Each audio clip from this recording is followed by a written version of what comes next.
dripping all over my shoes. Yeah, I'm falling for you. Ain't nobody like you.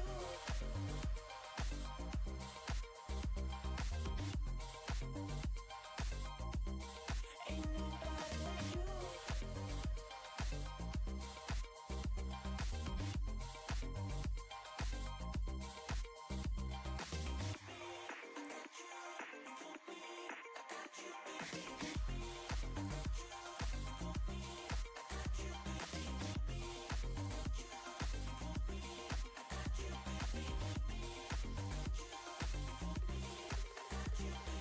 You might be out of my league, but I caught you staring at me. It feels like I'm floating.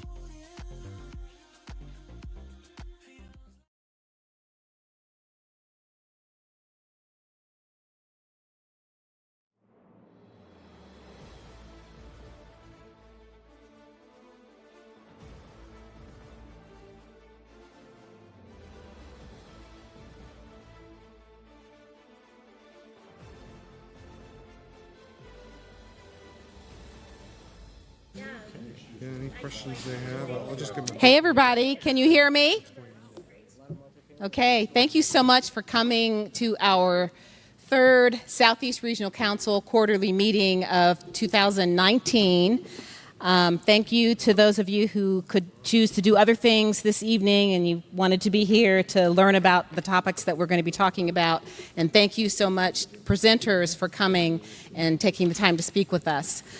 Please be aware that what we've discovered is that we have about 1,000 to 1,500 Facebook viewers that watch this after we've recorded it. So a lot of times people are choosing to stay home and watch it online or watch it later. So again, I thank you so much for coming and being a part of this. So we're going to go ahead and get started. But before we do, I wanted to introduce our supervisor, Steve Christie in District 4, who loves to be our supervisor. Thank you. It's great to be here. I was going to give you a long rendition of all the goings on at the Board of Supervisors meeting over the last 3 years, but I decided that that wasn't going to be appropriate, and actually tonight's your lucky night. I'm not going to say a thing. We have a very robust and aggressive agenda filled with some terrific ideas and programs and plans that are facing our Vail, Corona de Tucson community. I'm excited about them. I'm honored and privileged to be part of this growth and this opportunity. And on behalf of all of us, we welcome the panel participants and the speakers and presenters tonight. And I again want to thank Lucretia for her work as our representative out here in the Vail district. And I don't know if all of you know who's really in charge, but it's our Chief of Staff, Beth Borazon, over here. She's the one that she does everything.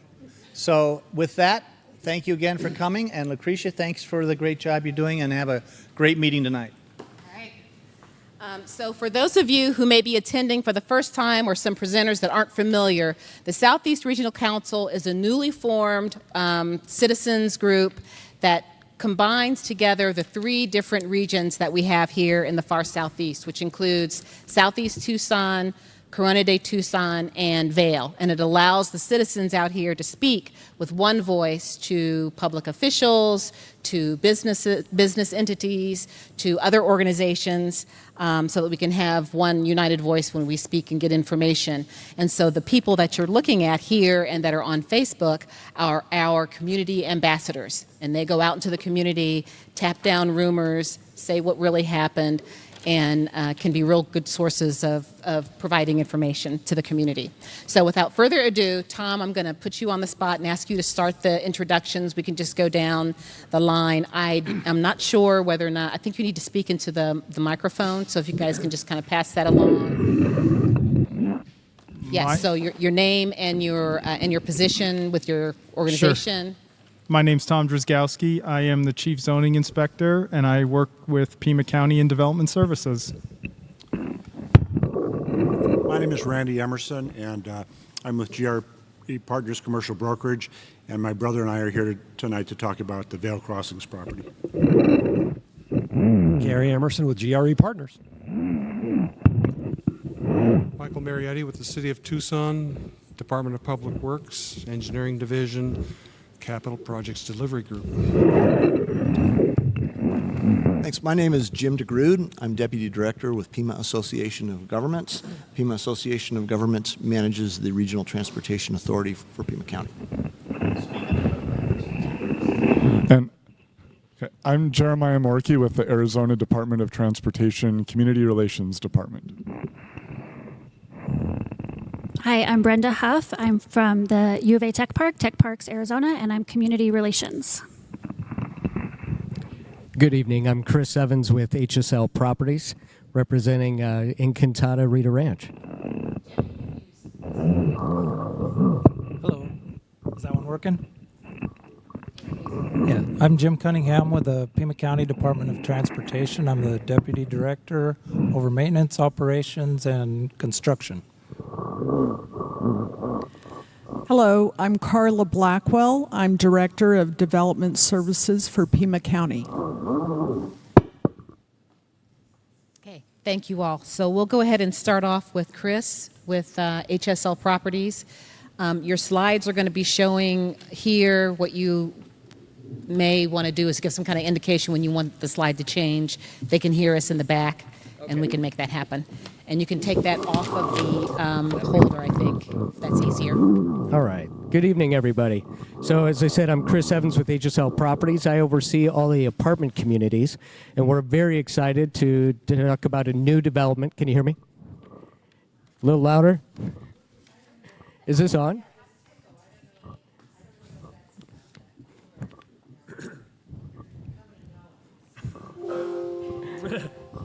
I've been accused of that before.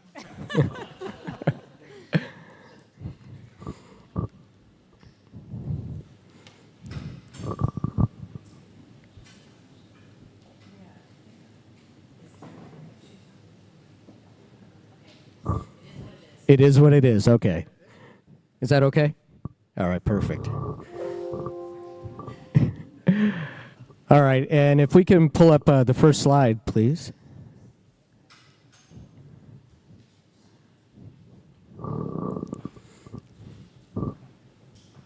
There we go. Let's go ahead and go one more, please. It might make a little more sense. All right, perfect. So this is Encantada at Rita Ranch. This is our newest community for the HSL properties. This is off of Valencia, just east of Nexus. So this is a 312-unit luxury apartment community. You'll see the entry sequence as you come through. Right against Valencia, those are two-story buildings. The darker roofed buildings in the middle, that's the core. Those are all 3 stories. Then again, you can see the back section there where there's a couple layers of parking.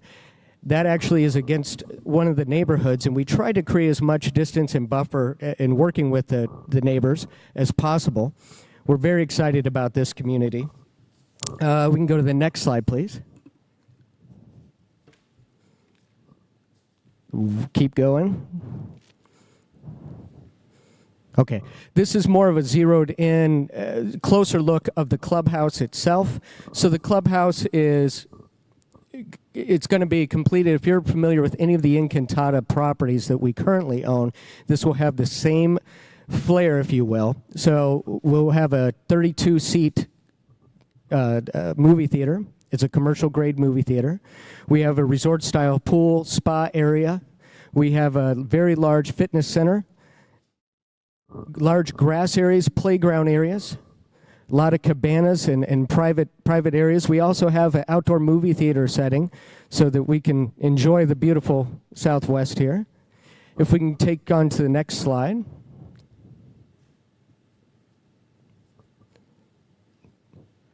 Should be one more slide, I think. Okay. Now, I promise those colors are not going to be the colors, and I'm not the best color guy. But this is an artist's rendering of our clubhouse and the look of it. So we'll adjust from this a little bit, but it kind of gives you the sense of how we put the projects together. that kind of gives you a sense of where we're at. So we're looking to start leasing in summer of 2020, so just around the corner. Any questions? Okay, and I had a question. Is it going to have 1 and 2 bedrooms, or what are going to be the size? Did you already say that? No, but I love that question. Thank you. So we will have sizes 1 bedrooms all the way through 3 bedrooms, many floor plans to choose from.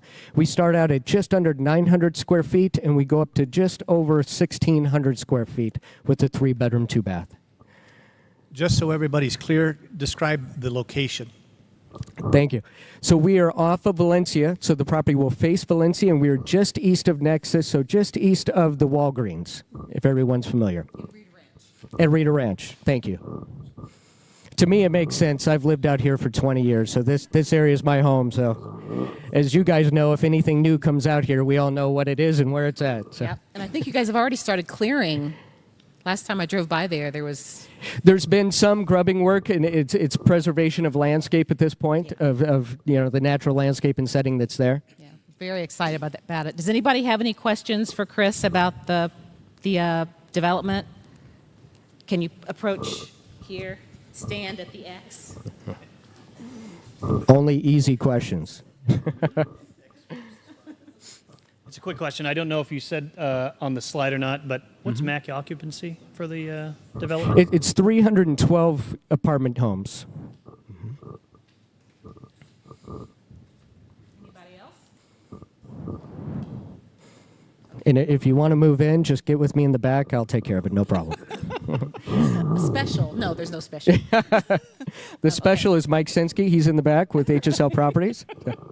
Well, thank you so much. Thank you so much. I appreciate it.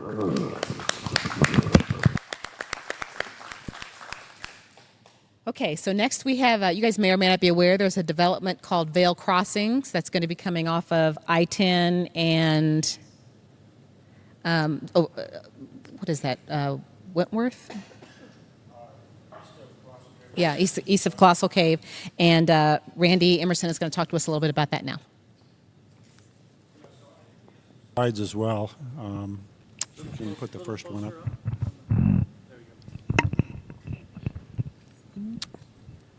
So I think first I'll tell you a little bit about how our group got involved in the ownership of the property, a little bit of the history, and then my brother Gary can talk a little bit more about the industrial market and part of the reason we're so excited about this property. Can we move on to the next slide, please? So I actually had a laser pointer, but for some reason it doesn't superimpose on the screens. But you can see from these two parcels that the property is comprised of 2 separate parcels that total about 400 acres. The south parcel, which has about a mile of frontage along I-10, is located east of Colossal Cave, Wentworth, and basically aligned with US 83 on the east side. The 2 little cutouts that you see of the property are the former winery and then the Vail School District administrative offices. The north parcel is just under 97 acres, and it's accessible off Success Drive. And both parcels have Pima County CI1 zoning, which we couldn't really find the history, but it goes back a long ways, maybe to the late 50s, early 60s. So they're kind of in a sea of low-density zoning, and that's one of the things that attracted us to the property. A little bit of the history, if you've been around for a while, you may recall a project that was formerly known as the Passages back in the early 2000s, mid-2000s. The plan was that one of the attorneys for the Mall of America development in Minnesota was planning a large 6 million square foot open air, basically retail center with housing and other uses. But they got caught in the economic downturn and eventually gave the property back to their lenders. They sold it at auction last year, and our group purchased the property. So our plan is to create a master plan that mixes uses. One of the interesting things that the former owner did do was that they worked with Pima County to adopt what's called a horizontal mixed-use ordinance. The property being CI1 typically could not be used for residential purposes, but the mixed-use ordinance sets out a series of criteria that if it's developed in a certain fashion, it can be developed residential and 50% industrial or 100% industrial. The market being as hot as it is for residential in the southeast, in Vail in particular, our thinking is that we will try to take advantage of that and develop up to about 600 home sites on the property, and the other 150 acres or so would be industrial. So it's basically development ready. It's very gentle topography, no floodplain issues, so it's basically development ready with the exception of sewer, which is about 3 miles away. Up in Marianne, Cleveland, and Red Iron Trail, there's an interceptor that's large enough to accommodate what we plan to do. So we're working with Pima County now to try to extend the sewer so that this property would be served. And we're working with Carmine and Carla and a number of other staff members to get this teed up for development. So that's the plan, and I'll ask Gary to talk about some of the industrial uses and why we're so excited about the property. Okay, I want to thank everybody for the Can you hear me? Yeah, I want to thank everybody for the opportunity to speak about Vail Crossings. And the hat I wear basically is to handle the marketing of the commercial side, assist in that marketing effort to builders, developers, users, and brokers. And so we're really excited about the project for a number of reasons. The main reasons are really basically location, time, and money. And no, the slide's fine for right now. The slide's fine for right now. So what we have in terms of location is basically the largest or one of the largest hard-zoned parcels of industrial land along Interstate 10 between Tucson and Phoenix. And so the other piece, the 97-acre piece, you know, while it's not rail served at this point, the Union Pacific Railroad runs along its southern boundary, and we're exploring with the Union Pacific getting an approval letter that will allow us to bring a spur onto the site. And so while we don't have an intention of building the spur at this point, if we get that approval letter, we're one step closer to providing it for that user that may come along needing the rail. And so it's very exciting. So in terms of time, I mean, Randy had kind of alluded that the property is bought at auction, very, very low basis in the land. And so we're working to make it totally development ready, bring in the sewer, and then we'll be done. The Home Goods and the Targets and Amazons of the world, they all want, and they're looking for development ready sites. And so our goal really is to be in a position to present this to upcoming requirements for this, and you know, hopefully some high-paying R&D jobs that'll help keep our kids in Tucson. In terms of money, you know, the developer has a lot of success in this area, has financial resources, and basically can do any land sale or build-to-suit that makes any kind of financial sense at all. And you know, the other thing that we're very, very excited about, at least at this point, is market conditions. Right now, industrial buildings in Tucson are 95% occupied. 95% occupied. That's near historic highs in terms of occupancy. And the remaining 5% is largely functionally obsolete buildings. So, you know, I'm currently working with a Fortune 500 company needing 25,000 square feet on 3 acres, and it doesn't exist in Tucson. Nowhere in Tucson is that building. So what's happening is users coming to Tucson are going to have to buy land. It's just no two ways about it. The buildings don't exist. And so our focus right now is to try and get the word out. I mean, I wouldn't be doing my job if some company said, hey, we located elsewhere because we didn't know Vail Crossings existed. So really, that's where you come in. We really would like to have your help getting the word out. My name is Gary Emerson. Like we said, I'm Randy's better-looking brother. We have copies. We have copies of our PowerPoint presentation. If we can go ahead and, can you bring the slides up and we can run through the last couple of slides? Are we able to do that? No? Yeah. So, a little fluff about Vail. You guys know this stuff. And then if we can do the preceding slide. And okay, that's the last slide, I believe, but go the other way. Anyway, a little something about the school system, and that really makes a difference when people are looking in this town as how well the school system is doing. We have a great story to tell there. Proximity to other major markets within a day, and so it's all great. And so with that, I will open it up to questions. You'll all be limited to 5 minutes, and my testimony is going to be limited to the report that I just gave. So.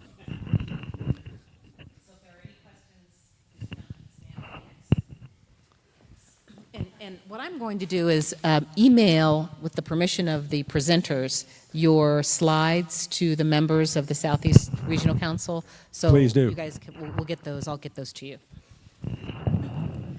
Hi, I'm Jean Vickers. I live in Corona de Tucson. You said you're working with Tucson to bring the sewers, but you said nothing about water. About what? Water. I'm glad you asked that question. One of the owners, the majority owner of this property, also owns the water company, the Vail Water Company. There's actually a well on the site currently, and we've done an analysis, and there's plenty of water to support the development that we have envisioned. Okay, then the other, it's just two brief points, because I probably want to ask some questions of the roads folks. With the plan to bring, it's actually the newest plan to bring I-11 off of I-19, a little bit right around Saurita Road. The development I live in is right off of Saurita Road. We see a lot of truck traffic cutting over on 83 to Saurita Road over to I-19. It's going to increase if and when I-11 goes in. And 600 houses there. I don't know that there's some high schools on that side of I-10, but there's other high schools on our side of I-10. And transportation, getting kids on buses, and a lot of parents drive kids, that's just going to greatly increase the traffic coming across Wentworth, coming down Houghton. So that's a concern. And the other concern I have, I've sat on two school committees. One was for a bond, to get a bond approved by the voters. The other one was for an override extension. And I think, at least in Corona de Tucson, homeowners there have reached the breaking point of continually seeing bonds to build new schools. And we also don't see the state coming in with money. And I've asked the question before about why developers are not asked to produce an impact fee, not just for roads, but for schools. 600 houses could produce 1,000 or more students. And that's more than 2 new schools. And that's a real concern, because I don't see the people down my way willing to continue to vote for new bonds. So I just wanted to put that out there, and you can take it wherever you like. Thank you for your concerns, and there are concerns as well, but I think I would punt on those to Jim DeGrood, maybe on transportation, and somebody at the school district who knows a lot more than I do about those issues. And one of the people that I failed to introduce that's here today is Carmine DeBonis, who is the Deputy County Administrator. So thank you for coming. Even though you aren't presenting officially on our panel, I'm wondering if you could speak to the issue of impact fees in Pima County. Can you?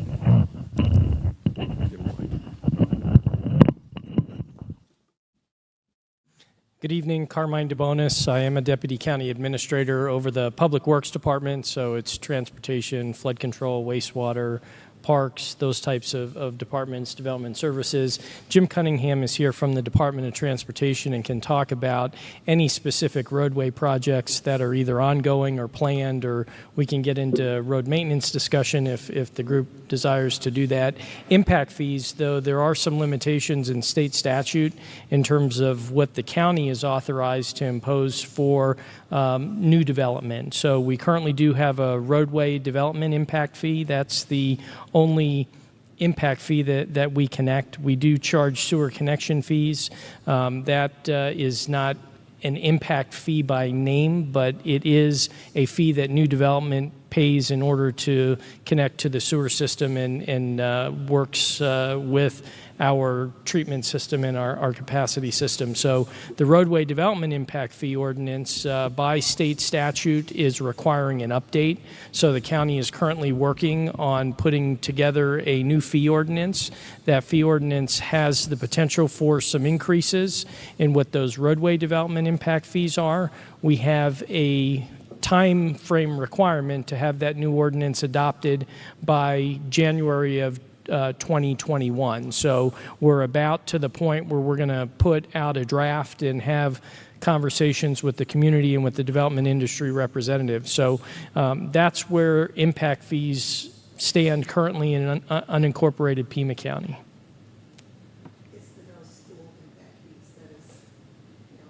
Can you come back up so we can hear you? Actually, this is probably for Supervisor Christie. I would like to see the county supervisors put some pressure on our state representatives to bring back the public K through 12 funding for building new schools that was here when I moved here 14 years ago. Because without it, I think we, with all these new developments, we are going to find ourselves in a real bind. Because if the voters don't vote to pay for those new schools, we're going to see portable classrooms everywhere and very high student counts in classes. So I would ask you to put pressure on our state representatives, because I understand that has to be changed at the state, and and we haven't gotten back the money that was taken away in the recession by the state. Are there any other questions for the Emerson brothers? I got one.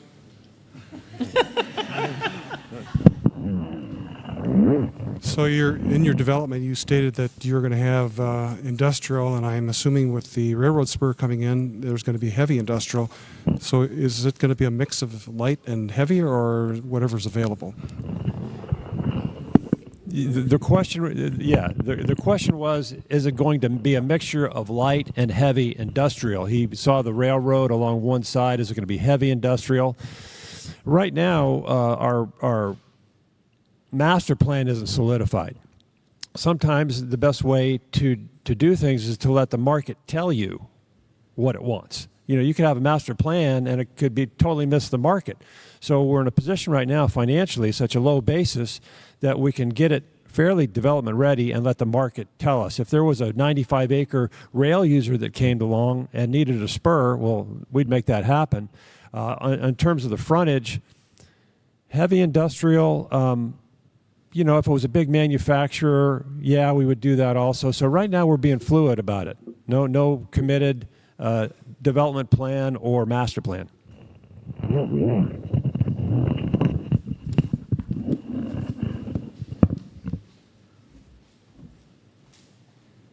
I actually am going to put my citizen hat on. I'm not here on any business by any means, but I do want to know, as an avid beverage drinker, I'm not saying I'm an alcoholic by any means, but I do drink beverages here and there, and I just enjoyed a very nice beverage on the weirdest place on planet Earth. Grant and the I-10 has a brewery there that is really in this weird industrial area, but it's humming. So as I hear all this industrial, it's going to be heavy industrial, are there any considerations, and I think that's something that we lack sorely on the Vail and Corona to Tucson corridor, is any kind of, I know we have Houghton Center, and it is starting to grow and it's starting to pop, but is there any kind of consideration for any kind of retail or even, mom and pop type business plazas to kind of pop up for those 600 homes plus all the other ones that are already existing? We'd love for that to be the case, and again, it's somewhat market driven, but you'll be interested to hear that I'm in discussions right now with a developer who is interested in 2 or 3 retail pads that would involve restaurants and some other associated retail uses.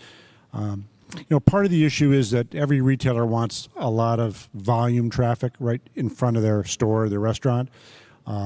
while the freeway has the traffic, the frontage road might not. So, maybe somebody would rather be at Houghton Town Center or on Colossal Cave Road coming into Vail.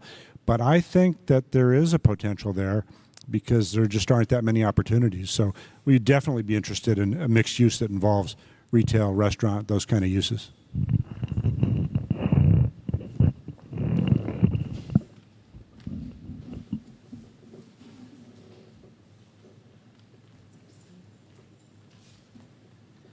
My name is Charlie Stead, and I live at Mountain View Ranch, which is just east of where you're talking about Vail Crossing is going to be.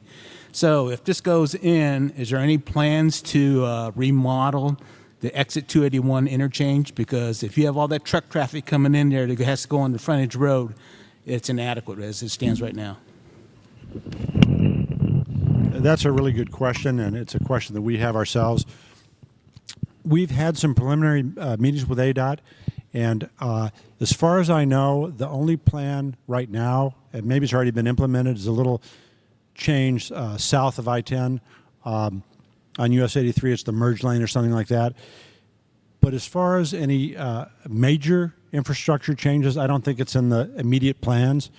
A lot of it may depend on what happens if the mine gets built. And so our position right now is that most of our traffic will be coming from east from the Colossal Cave exit on the frontage road. There is a circuitous way to get to this property from US 83, but it sits quite a bit higher than our property does at that point.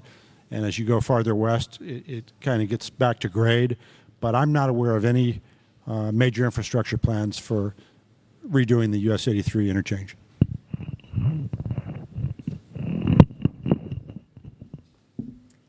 Any other questions on Vail crossings? Okay, Emerson guys, thank you so much for coming.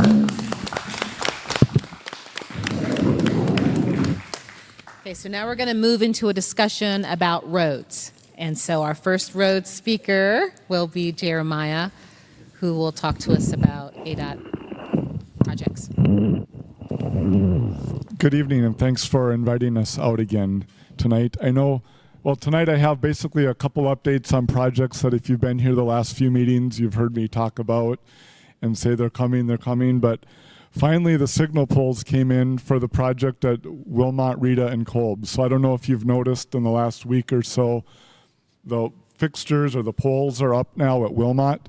So in the next week or two, we expect to have the mast arms up, and we expect to have the signals operational at Wilmot. Then they'll move over to Kolb, and then they'll finish out the north side of Rita. So we're looking at, in the next month and a half, maybe 2 months if things don't go smoothly, but poles finally came in. That was the delay on that project. You saw all the earthwork go on many months ago, and then it just kind of sat. That we were waiting on the poles. They are here. So that's the good news there. The next project is at State Route 80, I-10 and State Route 83 and Wentworth Road and Colossal Cave Road. We're expecting to be starting work there on the bridge decks next month. So what you'll be seeing out there is we'll be doing one bridge at a time. So it'll be State Route 83 bridge first, and then the Wentworth Road Colossal Cave Bridge. It'll be reduced to one lane. Yep, I see the reaction. There'll be a signal controlling the traffic on each bridge, again, one at a time, so we're not going to be working on two bridges at the same time. But what they're doing is they're redecking. Again, it's expected to start in early August, beginning with State Route 83. The decks will be done, or they'll be done half at a time, and then they'll move over to Colossal Cave, Wentworth Road. That'll be done half at a time as well. As far as traffic impacts, I mentioned there will be signal controlling the traffic across that bridge, or the bridge that's being worked on. And during certain phases, for example, some overnight work when they have to drop the old bridge deck or when they're pouring the new bridge deck, it will be shut down. But those will be pre-planned events that occur generally overnight or on a weekend. So the goal is to keep them open, but it's going to be more congested than normal. And that'll be preliminary work starting in early August is what we're looking at, so information will be going out any day now. And we expect real work where you're actually going to be impacted about a month later, give or take. So late August, early September, we expect those signals to be up. The last project that I have on the list today is the Houghton Road traffic interchange. So right now we're still on track to start that project to reconstruct or build a whole new interchange at I-10 and Houghton Road the first half of next year. The nice thing is that because it's a whole new interchange, the existing interchange will remain operational to the greatest extent possible. So at least that connectivity that is there now will remain. There'll be short disruptions, of course, during certain phases, but the goal is to keep it as operational as possible so that we don't lose that Houghton Road corridor connection. It is a diverging diamond. It will be a diverging diamond configuration. I think we've talked about that at previous meetings.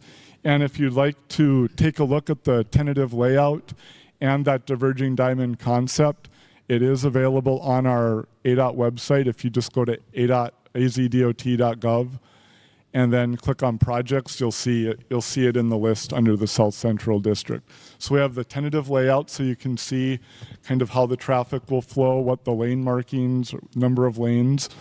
And you can also, we have a video on there showing how a diverging diamond interchange works and kind of a Q&A about diverging diamonds as well. So that's all available on our website right now for you to take a look at.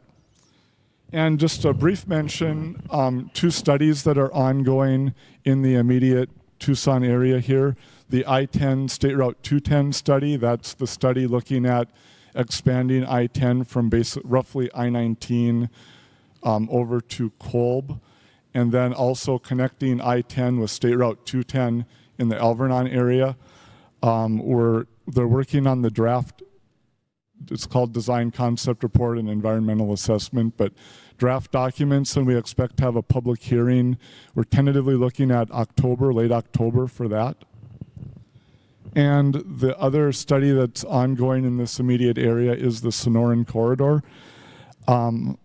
They are currently reviewing everything that was given. We are reviewing everything that was given to us at the last meeting. And I'm told we're expecting a public hearing sometime in the first half of next year related to the Sonoran Corridor. And the Sonoran Corridor is the proposed roadway that would connect I-19 to I-10 kind of in the general Sahuarita area to this general area, Rita Houghton area. So those are the updates I have from the ADOT front. So that's what I have.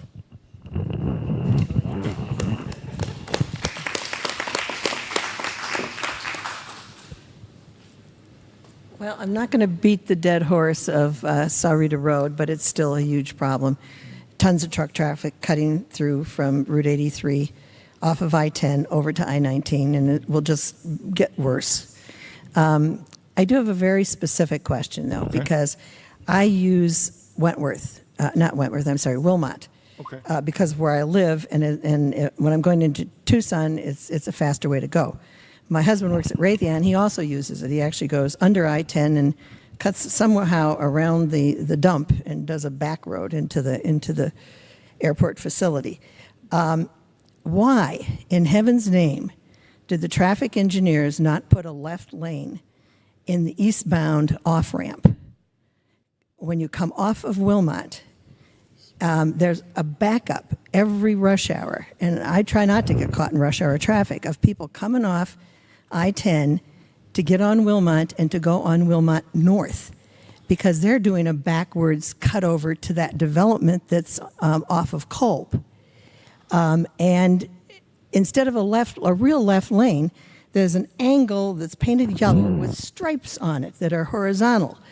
And people come off there, and people who come from the East Coast that know to ignore stuff like that and just get over to the left and make a left turn, they're fine. But people come off there, they don't know what the hell to do. They're thinking there's a yellow line, I can't drive on it, I need to stay on the other side. So then they back up everybody who's making a right-hand turn off Wilmot to go south to Sahuarita.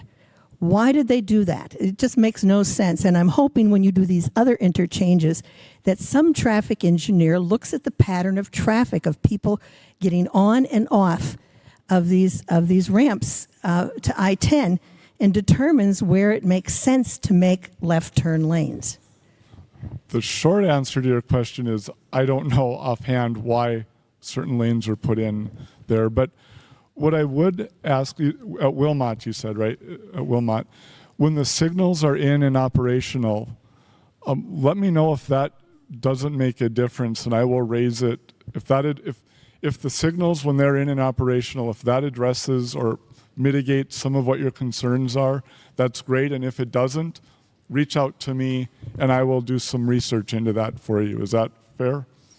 Let us get the let us get the signals in and see how they operate, and then we. But I'll ask though. I appreciate the question. Thank you. Jeremiah, there was mention in regards to expanding I-10 all the way to Kolb. Why was Kolb selected? When they do a study like that, so it's the I-10 State Route 210 study, they're, as I understand it, we're only allowed to study at the stage that this project or this study is in, the level of detail. We're only able to study to a point that we can do in a predictable time forward. So, for example, what can be done in 20 years? I would say that'd be shortchanging because with the growth occurring in the southeast sector, you should expand that to Houghton. And I don't think anyone would disagree with that, but it's what we have for predictable funding to what we think we can do in that period of time. It relates to how much we think we can realistically do with the funding that we have. Is there any future forecast? Apparently, the Kolb is the Cutoff? Okay. If there is an expansion, would it be considered? I think that there's clearly we all see where the community is growing. So that would be a logical, if there were further studies, that would be a logical direction to go. Okay. Well, thank you. Sorry, I don't have a specific answer to that, but it does have to do with funding projections. Any other questions for Jeremiah? Anybody? Okay. All right. Well, thank you, Jeremiah. Okay, now we're going to move to you, Jim, to talk to us about Pima County projects. I think there was some work being done on Colossal Cave this morning, right? Not sure. Oh, okay. Sorry, didn't mean. All right, go ahead. Good evening. I'd like to talk a little bit about some of the projects that we have coming up for design in the area, as well as construction projects for this season. And then I'll talk a little bit about the pavement projects that we have planned this year.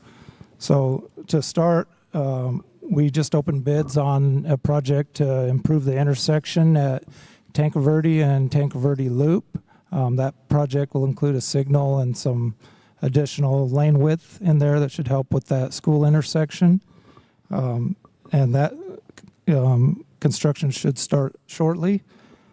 We also have a project ongoing with the city of Tucson on Houghton Road to add shoulders from the Andrada High School to the south all the way to Andrada Road. That project's underway and should be done early this fall. As far as design projects, we do have one more construction project that is developer driven. It's a permitted project on Valencia Road, being to be constructed by Diamond Ventures, which is the extension of Valencia Road, and a new bridge to connect to not Colossal Cave. What is it? Help me. Old Spanish Trail. Thank you. So that project, I think they're getting very close to an agreement to getting started on that. So we should be looking forward to that. And we have a couple projects that we're getting design started on. The first one is a signalized intersection at Wilmot and Sarita Road, where we recently have done the repaving or the paving of Wilmot, and that should help relieve some of the concerns we have with the peak hour congestion at that intersection. And we're selecting a designer for that now. And the other project we have that we're selecting a designer for will be Houghton Road widening from I-10 south to the high school. And that will take us a couple years to get the design going and into a construction project that we're still looking for all the funding on. As far as paving projects, we have quite a few in the lineup this year. We're getting more and more creative on sources of funding, and as we start paying off some of the bonds that we owe on past projects, that opens up more funding for us. So this year we have a number of different sources of funds and a number of projects. One of the projects that is more of a project of opportunity, as you know, the city is doing an intersection at Valencia and Kolb. We've got a little section of county road that is just east of the railroad crossing, east of Valencia and Kolb, that's about 1/3 of a mile long, and we're going to put some money into that city project to repave that section, that we don't leave a gap in there, that, you know, with a new project right next to it, where the city's done work on both sides. So we'll be doing that. It looks like the contractor has an opportunity in the next few weeks, so you should look for that very soon. As far as other projects, we have another $6 million worth of highway user revenue bonds that we're spending throughout the county, and the project that is part of that in this area is Old Spanish Trail from Pistol Hill to Colossal Cave Road, and that project is already out to, we've already opened bids on it, and that project should be awarded at one of the next board meetings, and we'd be getting started on a mill and replace of that asphalt in that section here very soon this year. We're packaging a number of different arterial and collector projects, as well as local street projects, where we have identified a number of failed roads that we're going to be replacing the asphalt on. Some of those arterials are an additional section of Old Spanish Trail from Freeman to Escalante. There's Don Road from Harrison Road to Houghton Road. We've got three sections of Andrada Road, Wentworth to Calle Rinconado to Branding Place, and Branding Place to Davidson Road. That's really all one project, I think, but I've got it on 3 lines. And then on local streets, we have Don Road, or Don Drive from Colossal Cave Road to Shalom Drive. And all of those projects we're in the process of getting out to bids this season, and they should be wrapped up before this time next year. So with that, I'd be happy to take any questions that you might have. You're asking things other people want to know. Roads questions. They did that sealing of cracks, that crack sealing on Houghton. I think they just completed it. I actually didn't know it was happening until I got stuck waiting because it was down to 1 lane. It's finished. It's I believe south of Andrada. I'm not sure how. Actually, I'm trying to remember exactly where it was, because I kept trying to get around it, going out around the fairgrounds. But what we're left with now is, it looks like they let a deranged 2-year-old loose with a giant crayon. It just looks like it's all squiggles all over the road. The striping is crisscrossed everywhere and not in any logical way. You actually can't see the striping. I came back from Tucson last night via Houghton, and you actually can't see the yellow line in parts of it. And my question is there a plan to then go back over that with a chip seal and then restripe? And if they have to restripe, the workmen who dumped down that crack seal, it's lumpy and bumpy. And I don't know how they're going to stripe over it. So the answer to your question is yes, that there is going to be a chip seal. That section is the city's section, but we're conducting that work for them. They wanted the road crack sealed and a chip seal applied to it after we complete the widening. So that's one of the first steps. We could certainly look at whether or not they're being excessive with the amount of crack fill material out there and see if there's an issue with that smoothing out or not. But that is the intent, that it would be chip sealed over and restriped.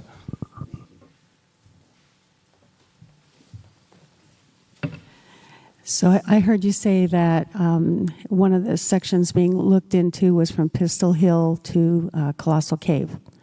So my question is, are there any plans to pave the roads inside Colossal Cave Mountain Park? That is a really important and significant Vail attraction, regional Pima County attraction. It's one of the crown jewels of Pima County, and the road is a real reflection on all of us. And it is a deterrent to additional tourism that brings in revenue.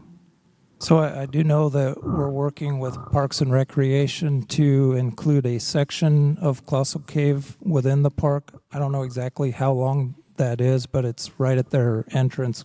Carmine may know exactly what that is, but we are including some of that with this project as a cooperative effort. I hope it'll include the whole loop inside the park. Thank you.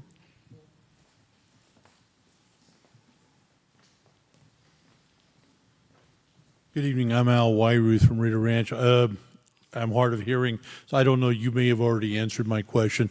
The Valencia extension east of Houghton over to Old Spanish Trail.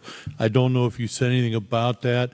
Can you give us an idea of when that may be started, especially since the Micah Mountain High School is being prepared now for the Vail School District, and that is off of a dirt road from where the they have the little planes across from where the little planes are flying off of Valencia. Do you have any schedule on that, sir? I know that the developer has opened bids now for the second time on that project, and it's just a matter of them getting their final contract with the contractor into place.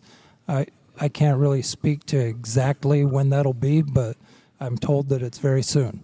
Okay, and then I guess a follow-up would be, if you don't have a time frame for the entire length of the project, what about, is there plans, or maybe something you take back and talk about, are plans to pave the Valencia Road up to at least where the new high school is going to be, because it's going to be taking buses and everything, and if you get an opportunity to ride over that, you will understand, the parents and stuff will get very upset because their shocks may have to be replaced almost on a monthly basis, and I'm sure the school district doesn't want to replace the shocks on the buses.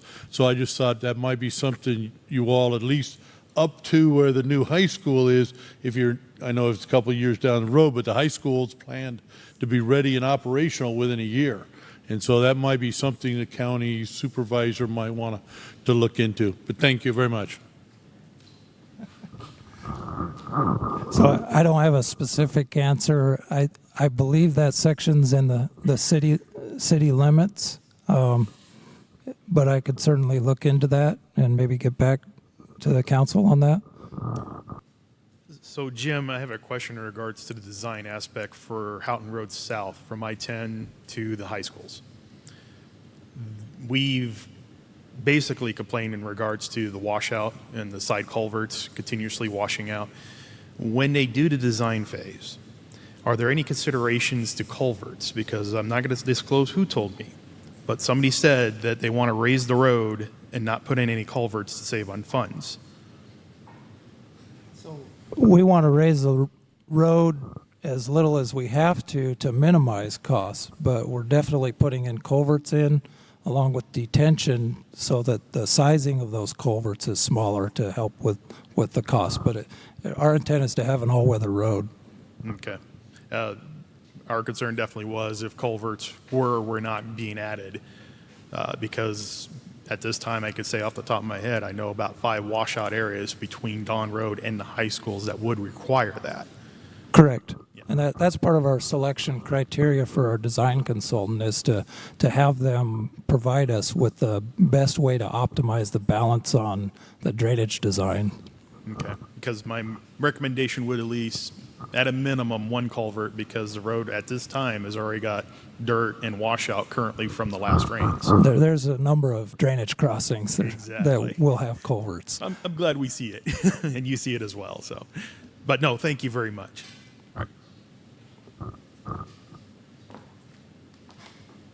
Any other questions for Jim? Thank you, Jim.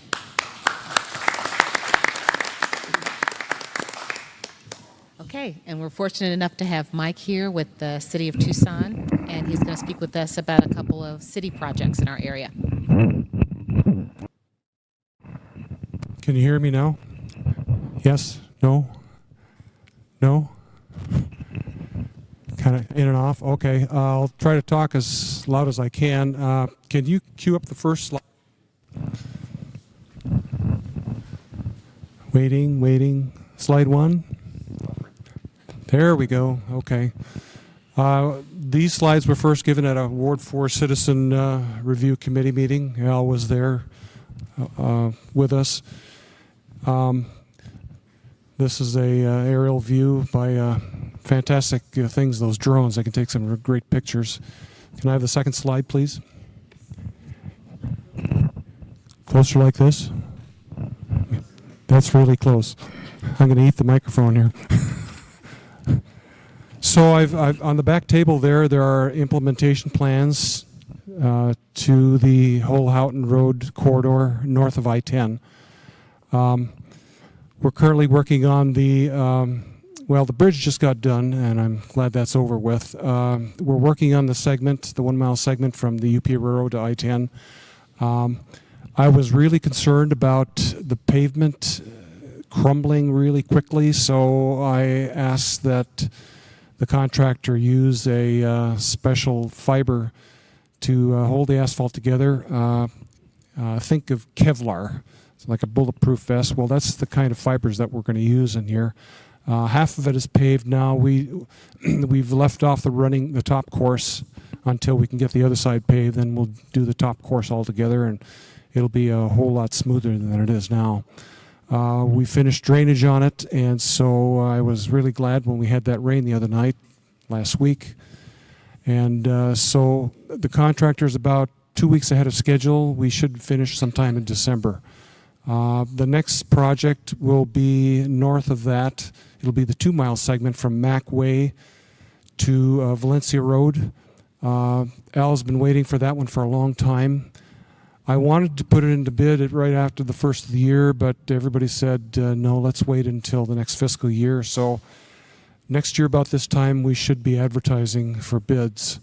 As you can tell, the utility companies have been out there monkeying around with the ground and trying to slow people down as they head off to work or school or wherever. And so Southwest Gas should finish probably in November, and CenturyLink sometime in September. Then the last project, I call it the Beast. It's between 22nd and Irvington. It's 3 miles long. We have sight distance challenges. We're going to have to put in hundreds of feet of retaining wall, 10 to 15 feet high, and then we're going to have to run a new northbound bridge over the Pantano Wash. That one is that's going to be a huge project. That's going to take almost 3 years to build. It's just over at Seacrest High School, we're going to have a pelican installed in case children need to cross the road there or anybody else. We've had to redesign the Seacrest parking lot a couple of times because they closed a school and we had 5 school buses to worry about. Now we have 12. But we managed somehow to fit them all in. I've got a good design consultant. I get complaints all the time, and you're welcome to send in your complaints to me. Just have them, just I'd rather that you'd contact us on t.concerns@tucsonaz.gov. That way they can track it, and I don't have to be the middleman to resolve complaints. Some of them wind up in my lap, but that's fine. I just like to handle as less calls that I can so I can help other people. I don't have any other updates right now on any other project happening along the corridor, but let's leave it open for questions. Does anybody have any questions?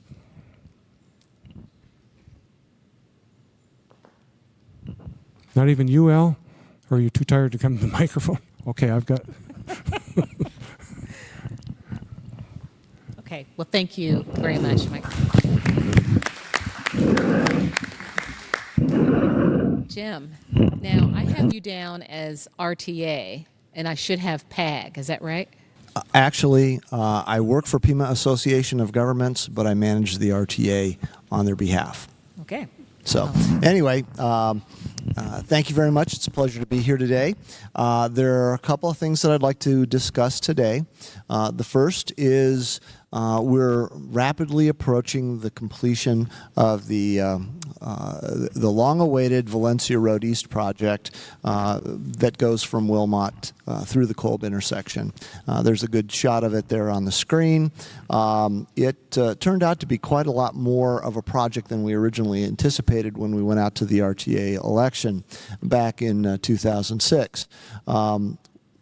It turned out that when we started looking at the amount of turning movements that we had to deal with it on that intersection, it really demanded a much more comprehensive project than was originally contemplated. So we've been working on this particular project now probably since 2010. It's been under construction for almost a year now, and I'm pleased to tell you that it's nearly complete. We are scheduling the ribbon cutting for the project on August 15th, 9 a.m. at the southwest corner of the intersection of Kolb and Valencia.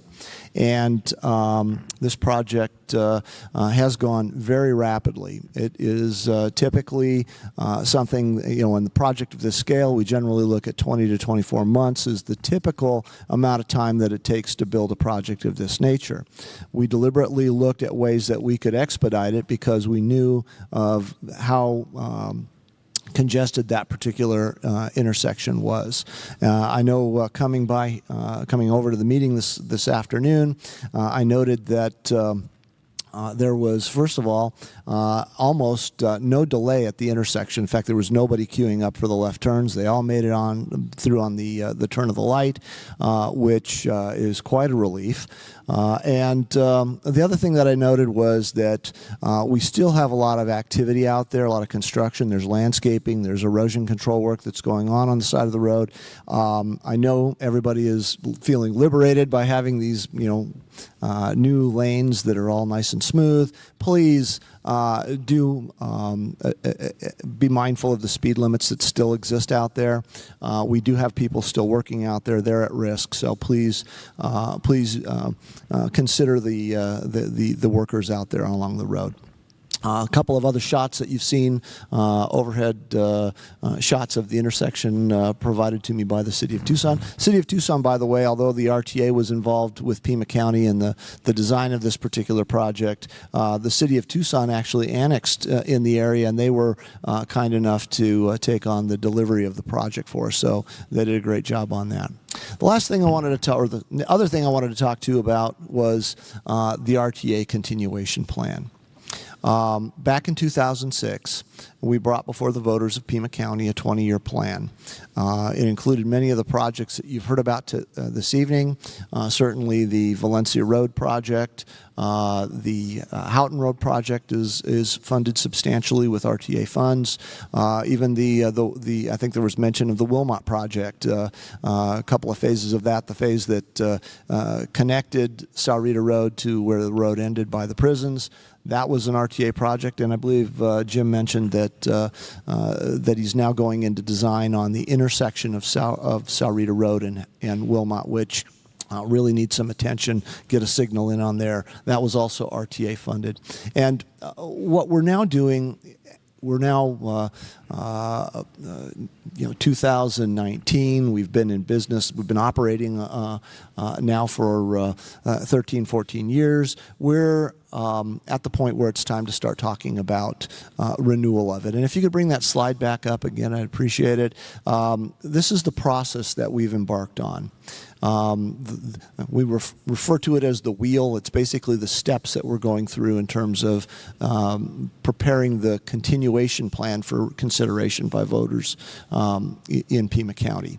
We need to bring it back before the current authorization ends, which would be in 2026. But right now, it seems to us like it might make sense for us to look at bringing it back to the voters sooner than that, so they have an opportunity to address some evolving needs on some of the projects. We established a 35-member citizens committee that happened last year, and they've been meeting on a quarterly basis. We're right now at the point where we're starting to transition in and really start stepping up the process. And I'd encourage everybody to get engaged in it. The citizens committee right now is in step 2, or completing step 2, where it's established plan priorities. They adopted at their July 8th meeting a draft regional framework for the RTA plan. That is going to be going out to the jurisdictions, the cities, towns, and county, to get their input on it. The RTA board also took action at their May meeting and basically called or set a date for the jurisdictions to submit their proposals. These proposals take a lot of work to develop. We'll have to have comprehensive scopes and cost estimates. And there's a process within the cities and towns and the county of really kind of vetting their priorities. And so we'll want to see their prioritized list from all of the jurisdictions, and they are due to the RTA on June 1st of 2020. So we've got less than a year to develop these projects. I think it's a great opportunity for the members of the public to begin tracking this, getting involved, let their jurisdictions know what their project priorities are. I'd also encourage folks to, if they want to track what's going on, they can go onto our website and follow the process. Our website is rtamobility.com, and you can also, for those tech-savvy folks, we can send you text or updates, notifications. If you text to 22828, the name or in the message field put in RTA News, you'll be added to our text list. So that is really the material I wanted to present this evening, and I'd be happy to stand for any questions.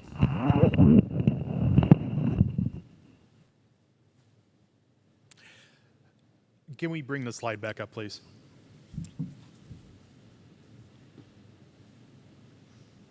So if I'm reading this slide correctly, then this right now is proposal for the 2026 next RTA outlook when approved.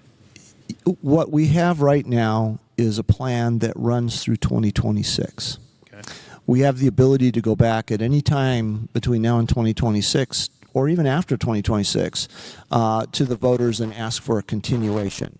We would have to bring before the voters a very specific list of projects, their prices, or the amount of money that we would fund to those projects, and when they would begin, or when the timetable for implementation of those projects. Those are our obligations under the law to put into the plan. Then it would be up to the voters to decide whether they would support that plan. Okay. So what is your definition of the regions? The RTA is for Pima County, so it includes all of the unincorporated area within Pima County and the cities and towns and tribes. Okay. So the reason I'm bringing this up is because there's been a large push for the citizens of Corona de Tucson to widen Houghton Road, even though from where it is ending at the high school with that proposed project, to continue the widening down to Sarjeta Road.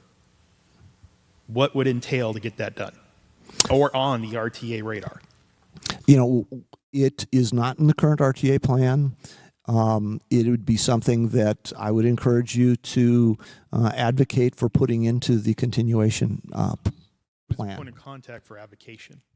Pardon me? Who would be the point of contact for It would come through through your local government, so it would be in this case Pima County. Okay, so we would have to basically go back to Steve Christie's office and say we want this advocated for our region.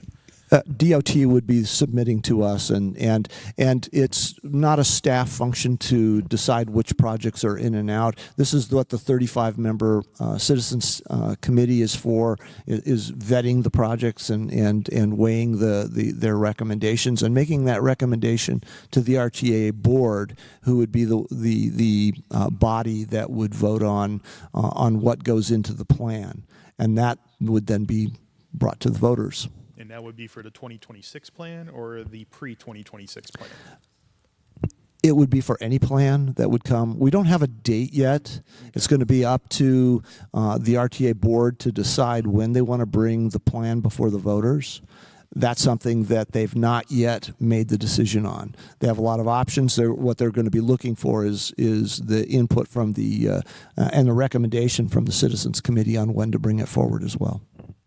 Okay, so any plans established by our region would have to go before the Citizens Review Board, and then would go before the RTA, such as the wheel showed itself. The Citizens Advisory Committee would make a recommendation to the RTA board. The RTA board could take it, or they could amend it. So there is still that opportunity. All right. So at this time, we still have the opportunity to get it on some form of radar to get it before RTA. Yeah, actually, I expect it to be considered. I know that when the 2006 plan was developed, there was actually a consideration to extend Houghton down to Dawn.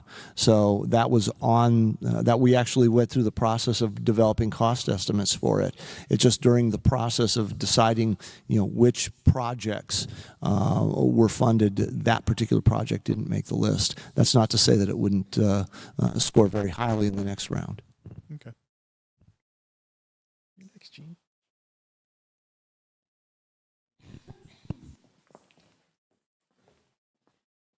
I was one individual that served on the original Citizens Advisory Committee back in 2005, 2006, and kind of a complicated issue that's being made here, and it's really quite simple. What we need to do is to provide a list to this group of the Citizens Advisory Committee names, and hopefully someone will be recognized that lives in this area. I don't know who's on it at this particular point, but I know it's available. And what needs to be done is that person or persons that lives in this area should be informed of the desires of what the community wants specifically on this Houghton Road issue that you just raised. So it's the Citizens Advisory Committee that is the advocacy group to the RTA. And it's a very effective way to present the desires and needs of a community.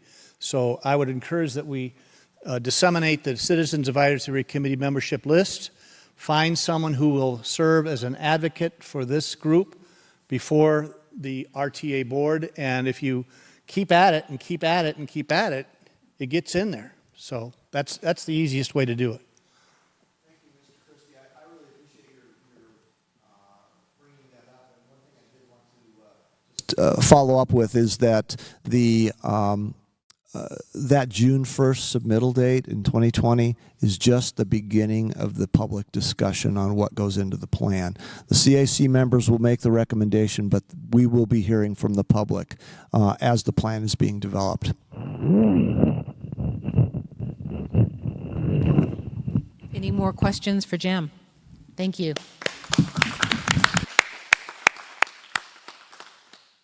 So, no, that's okay. No problem.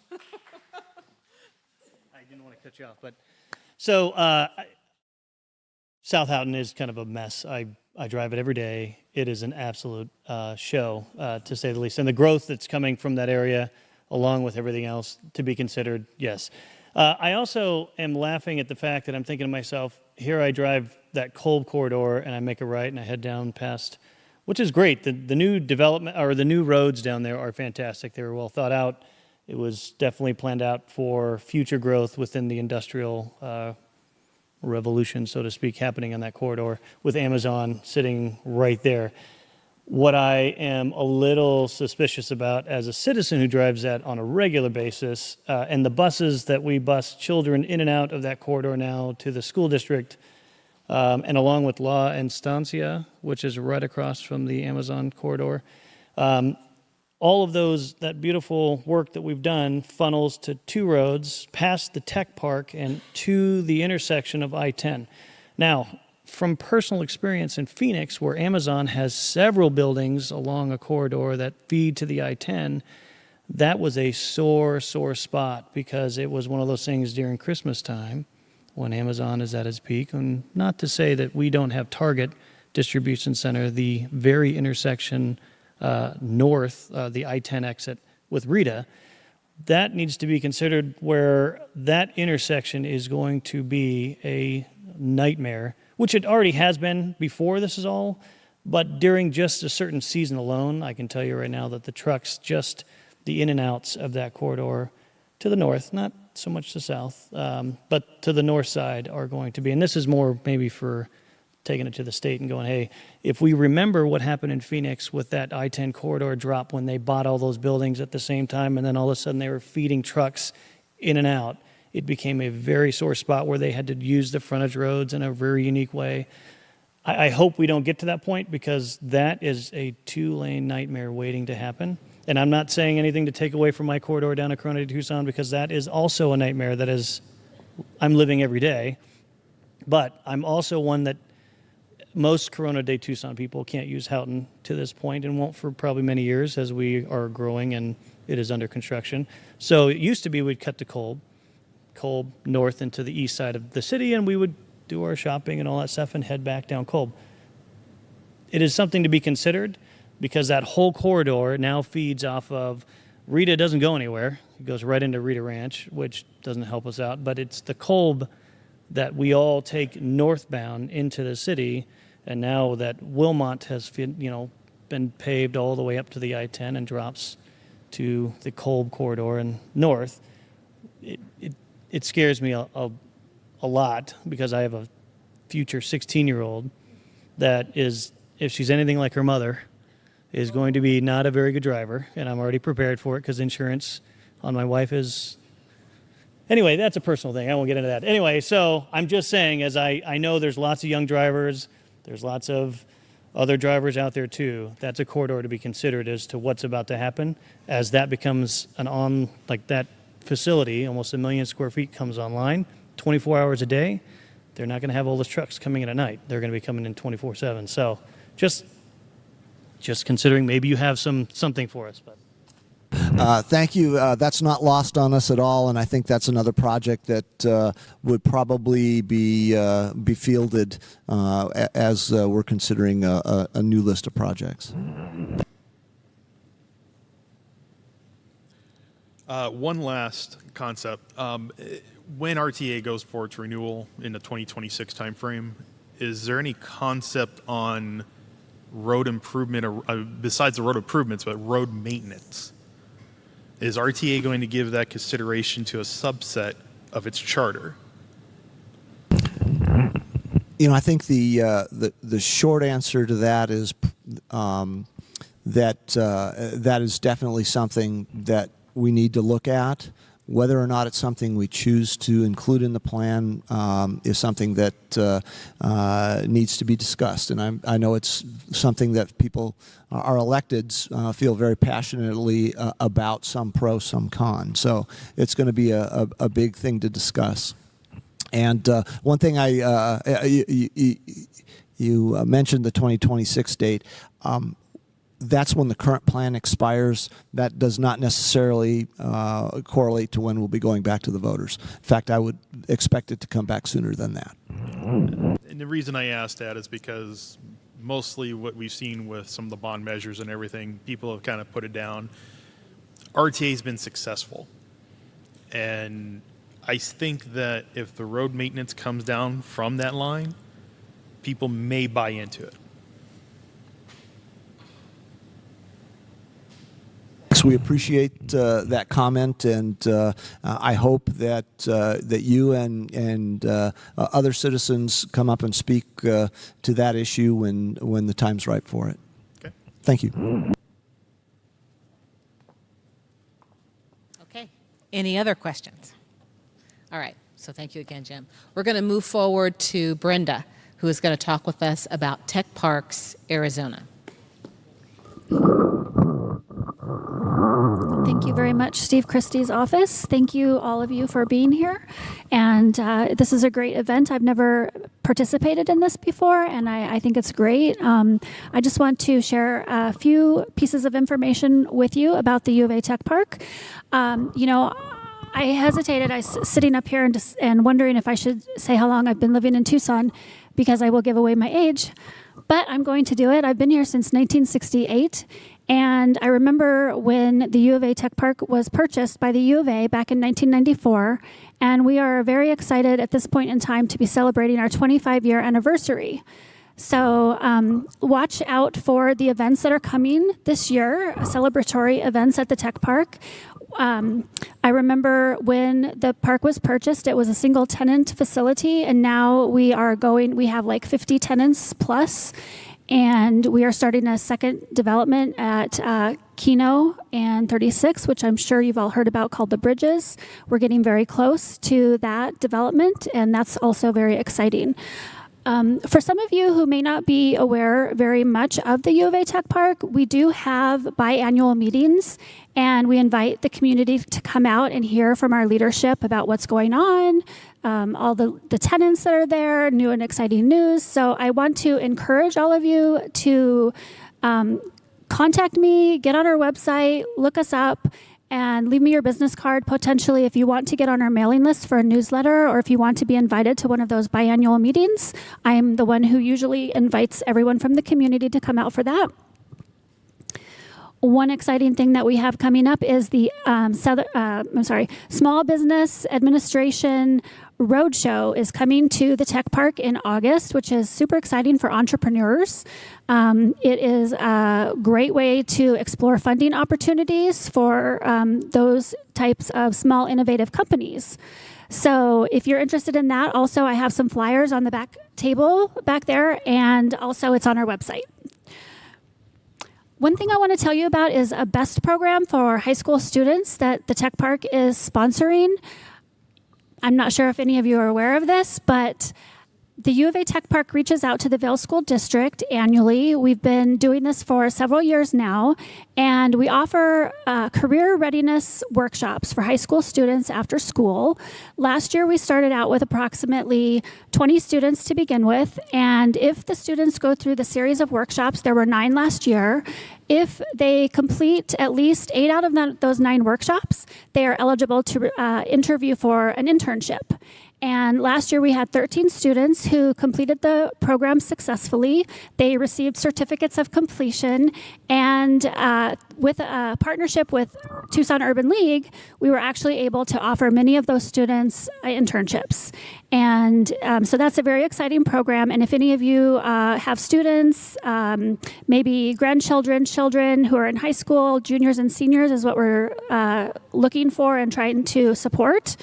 It's a great program. Again, any information you need, contact me.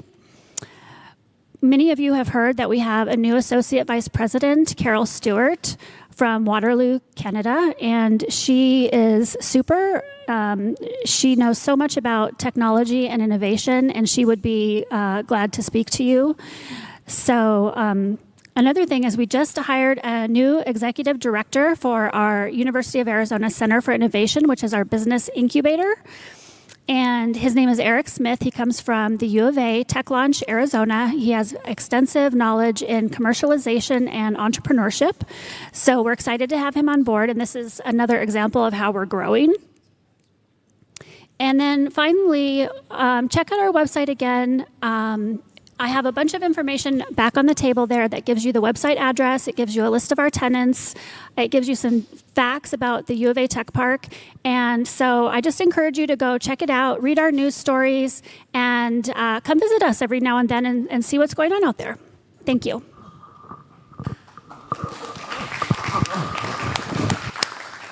Does anybody have any questions on the tech park before we move forward? Okay, and one thing that I just wanted to mention is that our community representative for the RTA PAG is Jamie Colley. So he's also a member of the Southeast Regional Council. So we'll definitely get together with him and make sure that he's aware of our desires. Okay, so then we're now going to move on to Tom D. Anybody who has a business, a real estate agent, anyone who has a church, the sign code is in the process of being changed by Pima County, and we're going to learn about that from Tom. Yeah, now we get to the exciting part, writing zoning code text amendments. So thanks for coming by. So my name's Tom Drzgowski. I'm the chief zoning inspector, and I have a few slides that I came up with. But I'm here to talk about the changes to the zoning code in regards to signs. And do we have any of those slides? There we go. Let's go to the next one. Our zoning code in regards to signs is completely outdated. It was last updated in 1985. And we are in the process, and we have been in the process for approximately the last 6 to 8 months of updating it. The main reason for our updating of it is because there was a Supreme Court decision right up the road in Phoenix, in actually the town of Gilbert, that had to do with regulating content of signs. And the Supreme Court said, we can't do that anymore. So that's why we're changing the sign code. Let's go to the next slide. What's the process that we're going through? We're kind of in the first bullet point here. We're meeting with stakeholders prior to drafting the code. In the past, what we've done is we've proposed changes to codes, wrote something down, then met with stakeholders, and this time we're starting from the very beginning. We've met with a bunch of stakeholders. We've met with business groups, astronomies, small business groups, sign companies. We've met with them all to solicit feedback on what would be items that they would look for in changes to the code. So we're in that portion right now. We're actually getting close to releasing a proposed draft. At that point, what we'll do is go back and meet with the stakeholders to solicit other feedback and comments, and then revise it as needed. After that, we'll begin the public process in front of what we call the Planning and Zoning Commission and the Board of Supervisors, who will ultimately approve any changes to the sign code. We expect that to be done sometime by the end of this year or early next year, with the new changes going into effect shortly after that. Next one. A couple of the highlights that we've come up with already. We're looking to provide benefits for exceptional design. A lot of times you're around town and you see that sign that's got the metal ironwork, the cool rock facade. Those are the things we're trying to encourage, and so we'll actually be proposing increases in size, increases in height when they meet this exceptional design criteria. We're also looking for opportunities for win-win. One of the stakeholders that we've been interacting with a lot is the observatories in town. We're all familiar with the benefits that they provide to the community, and one of their major concerns has been light output and how it adversely affects what they're trying to accomplish. But the interesting thing is that the size of the sign does not affect them as much as the light output, and we think there's an opportunity for a win-win here, where we can limit the lumens and the nits that are put out by the sign. Those are light items, and provide benefits to the business community by providing potentially larger sizes, so we have a win-win opportunity. The last thing we're looking for is more uniformity. Some of the other jurisdictions around town have already proposed changes and have implemented changes to their sign code. We've been using the Marana Town Code as a basis for our changes, and have taken a lot of their ideas that we think are pretty good, and trying to incorporate them into our proposed changes. I think that's all I have. Questions or any comments? That's all I have.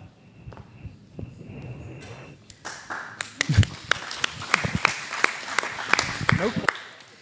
Does anybody have any questions for Tom?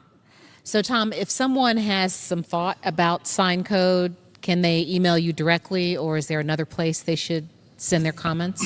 You can definitely email me directly. Lucretia has my contact information. I'm intricately involved in the changes and working with my staff as we go through the process. Good. And I'll include that in the materials that I'll be sending out to everyone. Okay, so our final formal presenter is Carla Blackwell. You may have heard that we're in the throes of an upcoming census. And so Carla's going to talk with us about that. Yes, I'm Director of Development Services, but I'm wearing a little bit different hat tonight because I'm working internally with a lot of other Pima County departments to start working on an outreach strategy for the census. And it's been in the headlines. We've been hearing about it for the last few months, and I think some of that's been resolved by the courts, and so we can now go about the business of really developing a strategy. So I have a few slides. If you could throw those up there.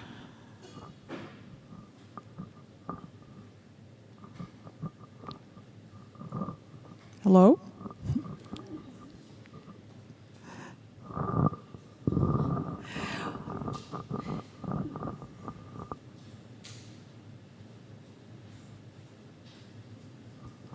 Technical difficulties, I guess. One of the key points about the census, everything you heard tonight is driven by population data. It's what development decisions are made from. It's what transportation decisions are made from. It all starts with population data.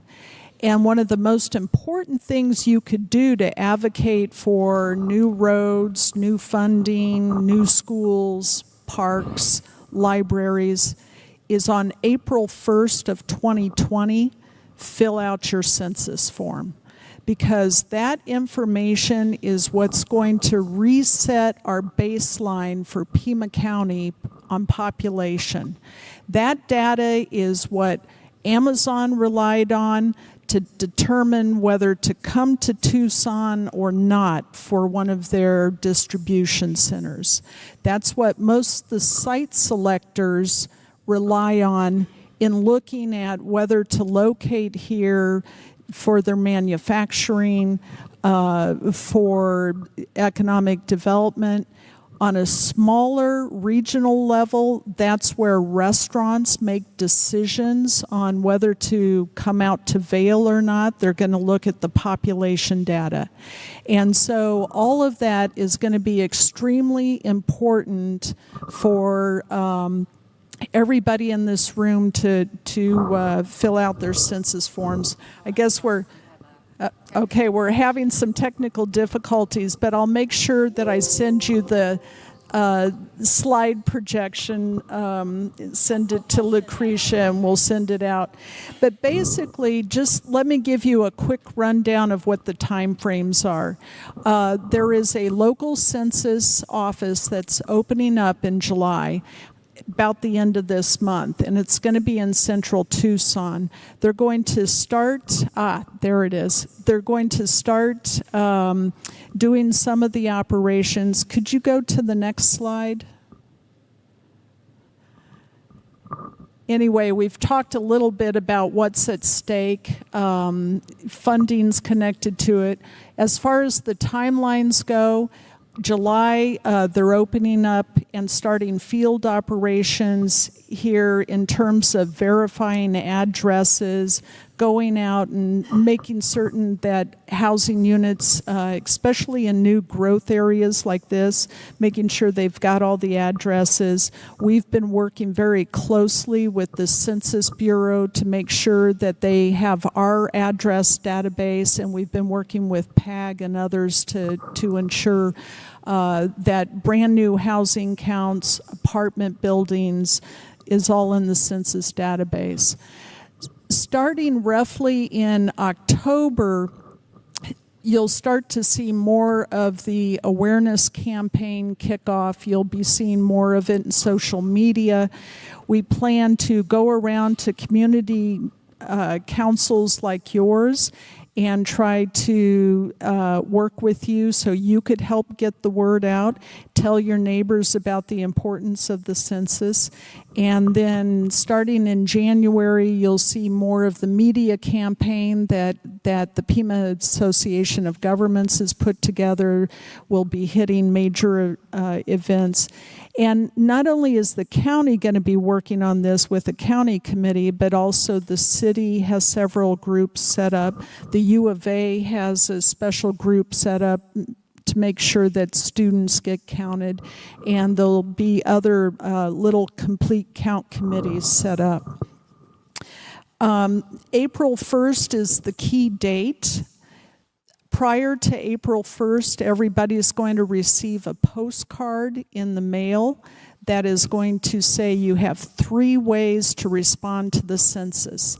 This is the first time that you can respond online to the census.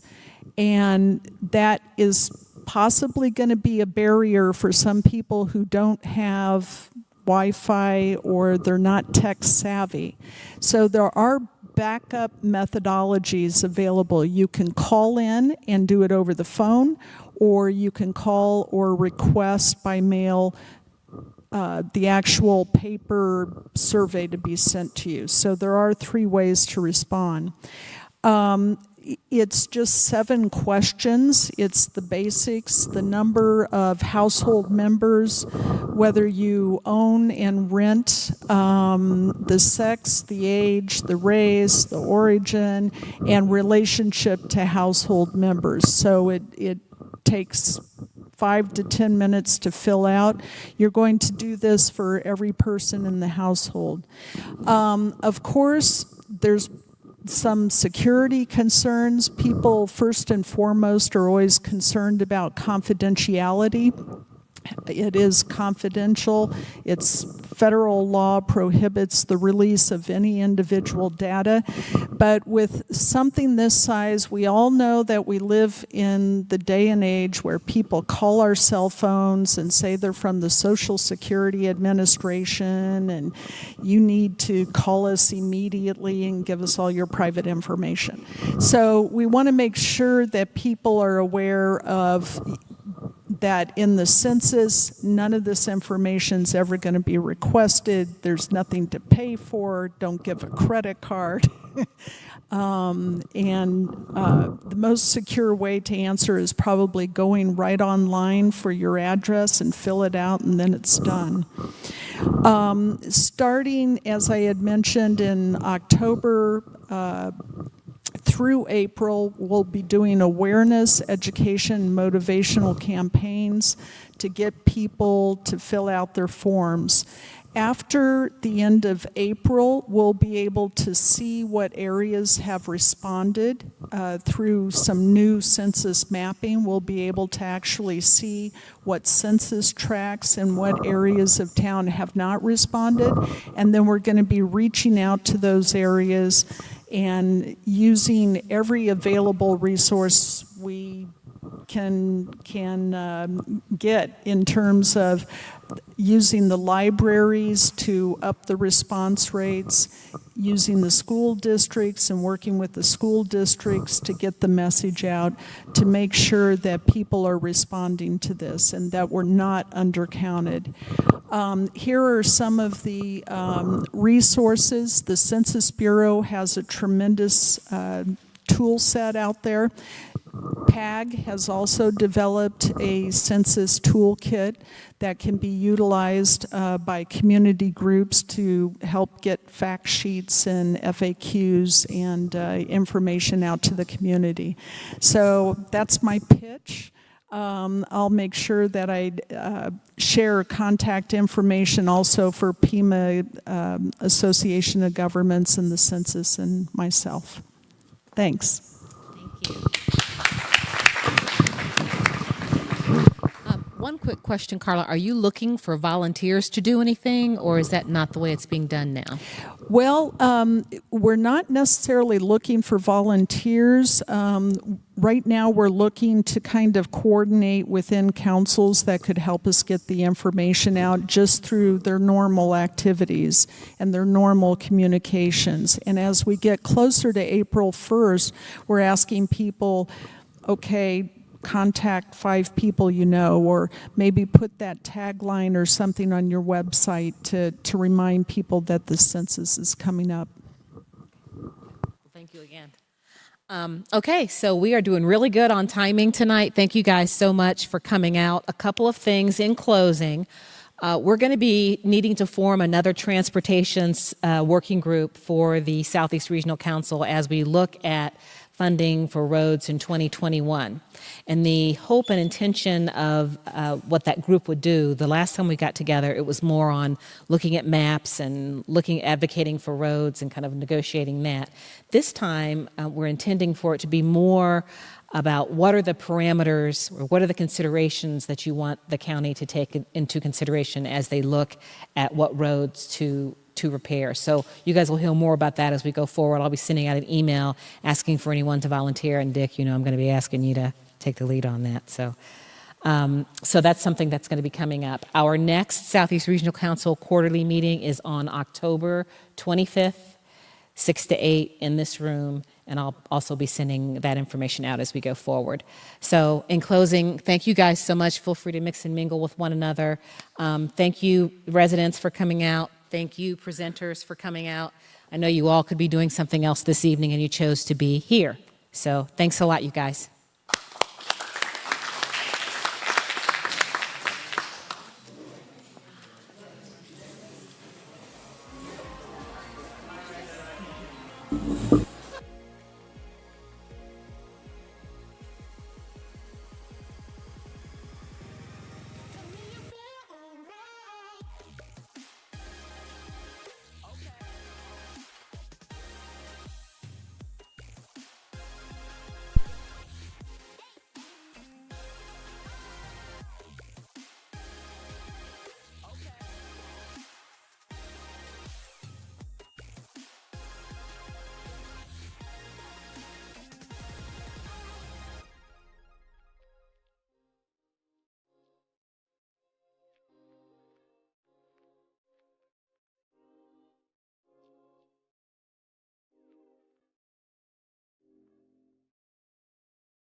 Shopping carts on a Saturday, we were worlds away.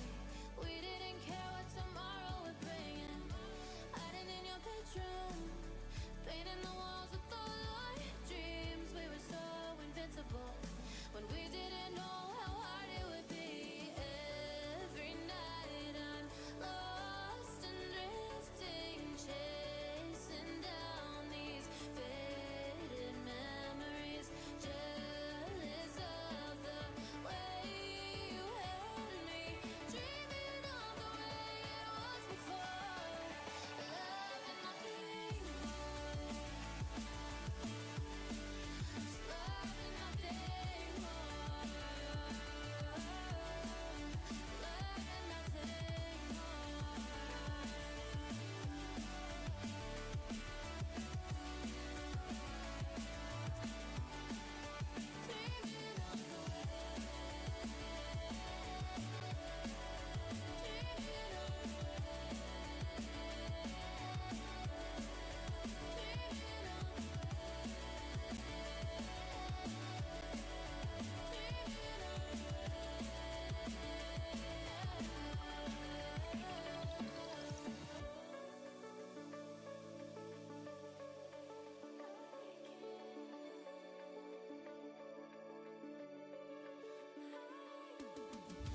Tell me where to find you.